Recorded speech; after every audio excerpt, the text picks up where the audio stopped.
மீஞ்சூர் பேரூராட்சியில் மாதாந்திர கூட்டத்தை புறக்கணித்து திமுக காங்கிரஸ் கவுன்சிலர்கள் வாக்குவாதத்தில் ஈடுபட்டனர்.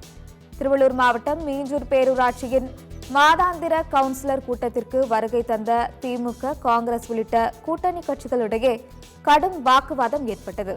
கூட்டத்தில் பங்கேற்காமல் புறக்கணிக்கப் போவதாக கூறி ஒரு தரப்பு கவுன்சிலர்கள் கடும் வாக்குவாதத்தில் ஈடுபட்டனர்.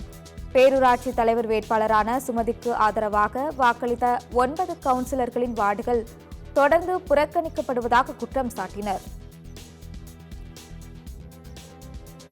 முன்னாள் அமைச்சர் பால்வளத்துறை அமைச்சர் கா சுந்தரம் என்பவருக்கு வாக்களித்தோம் என்ற ஒரே காரணத்திற்காக தொடர்ந்து காங்கிரஸ் கூட்டணி கட்சியை சேர்ந்த காங்கிரஸ் பேரியக்க கவுன்சிலராக என்னுடைய வார்டு தொடர்ந்து புறக்கணிக்கப்படுகிறது.